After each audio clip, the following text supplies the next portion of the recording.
Iran के विदेश मंत्री अब्बास अरागची एक बार फिर सुर्खियों में हैं।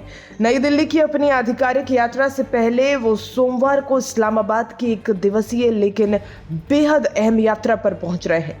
ये दौरा उस वक्त हो रहा है जब भारत और पाकिस्तान के बीच रिश्तों में जबरदस्त तनाव है और इसकी वजह है 22 अप्रैल को जम्मू कश्मीर के पहलगाम में हुआ भीषण आतंकी हमला, जिसमें 26 निर्दोष लोगों की जान चली गई थी। यह हमला 2019 के पुलवामा हमले के बाद सबसे बड़ा और घातक हमला माना जा रहा है। मीडिया रिपोर्ट्स के मुताबिक अरागची इस्लामाबाद में पाकिस्तान विदेश मंत्री इशाक डार से मुलाकात करेंगे। उनके साथ एक उच्च स्तरीय प्रतिनिधिमंडल भी होगा।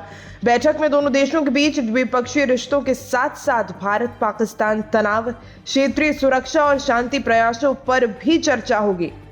अंतर्राष्ट्रीय मीडिया के अनुसार ईरानी प्रतिनिधिमंडल का मकसद सिर्फ कूटनीतिक शिष्टाचार नहीं है, बल्कि इस क्षेत्र में बढ़ते तनाव को ठंडा करने की एक गंभीर कोशिश भी है। ईरान के विदेश मंत्रालय के प्रवक्ता इस्माइल बाघेई ने पहले ही साफ कर दिया है कि अरागची की यात्रा एक बड़ी रणनीतिक योजना का हिस्सा है, जिसके तहत ईरान इस पूरे क्षेत्र में अपने रिश्तों को मजबूत करने के साथ साथ शांति की पहल भी करना चाहता है।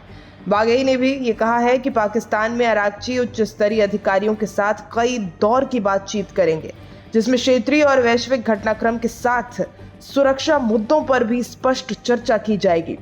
दिलचस्प बात यह है कि ईरान ने खुलकर मध्यस्थता की पेशकश भी की है, यानी भारत और पाकिस्तान के बीच संवाद की एक नई खिड़की खोलने का प्रयास किया है। अरागची की भारत यात्रा इस हफ्ते के अंत में प्रस्तावित है और माना जा रहा है कि वो नई दिल्ली में भी समान स्तर की गंभीर बातचीत करेंगे। अब सबकी नजरें इस बात पर है कि क्या ईरान इस बार शांति का सेतु बन पाएगा या फिर एक और डिप्लोमेटिक औपचारिकता बनकर रह जाएगा। देखिए, पाकिस्तान के ऊपर इस समय जो समस्या है वो सबको पता है और पाकिस्तान के लीडर्स को भी पता चल गई, पाकिस्तान की पब्लिक को भी पता चल गई। और जब लड़ाई होती है तो इकोनॉमिक फंक्शंस देश के, कमर्शियल फंक्शंस देश के, उनके ऊपर प्रतिबंध लगता है, वो हानि होती है, रुकावटें आती हैं। इसीलिए, और वैसे भी आप देखिए फूड प्रोडक्शन में अब उनकी प्रॉब्लम आएगी। तो मैं सिंधु वाटर की बात नहीं कर रहा, वैसे ही उनको आएगी क्योंकि इकोनॉमिक कंडीशन उनकी बहुत लो है।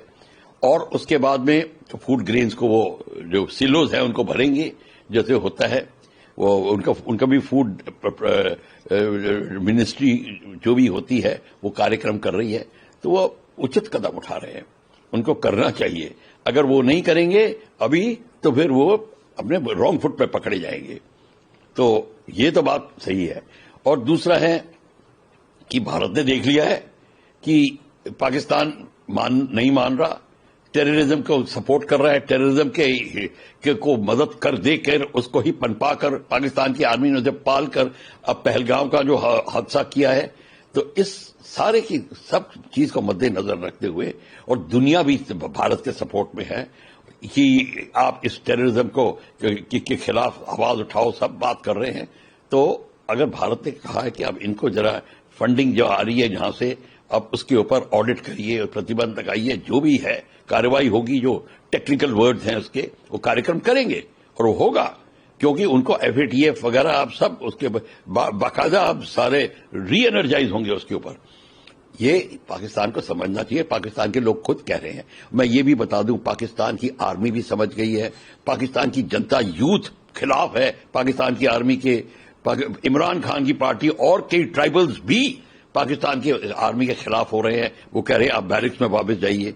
मैं सिंपल सी बात करता हूं, पाकिस्तान बैरिक्स में इसलिए नहीं जाना चाहता, यानी कि हुकूमत इसलिए नहीं छोड़ना चाहता। 85% ऑफ पाकिस्तान की जो बिजनेस है उसके कंट्रोल में एसोसिएशंस के, उसके ऊपर कैसे वो सोने की अंडा देने वाली मुर्गी को क्यों काटे। तो वो सत्ता नहीं छोड़ना चाहते, और सत्ता पे बैठने के लिए आपको कोई मुद्दा लाइव रखना पड़ेगा, पब्लिक को प्रूव करने के लिए। देखिए, मैं इसलिए बैठा हूं क्योंकि हिंदुस्तान खा जाएगा, कश्मीर कश्मीर कश्मीर करके उन्होंने आग लगाने की कोशिश करता है। ये प्रॉब्लम है सारी की सारी। चरणजीत सिंह चन्नी ने कहा है, उन्होंने CWC की बैठक में कहा कि पाकिस्तान में सर्जिकल स्ट्राइक का कोई सबूत नहीं दिखा, अगर हमारे देश में बम गिरता है तो हमें उसका भी पता नहीं चलेगा क्या?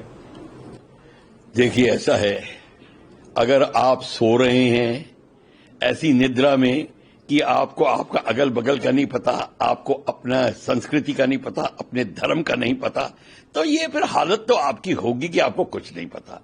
मेरे को तो हल्दी घाटी का सबूत नहीं मिला, हल्दी घाटी हुई थी, बैटल सारागढ़ी का सबूत नहीं मिला, वो हुई थी, पानीपत की लड़ाइयां हुई थी, सेकेंड वर्ल्ड वॉर हुई थी, ये इसका सबूत कहाँ है?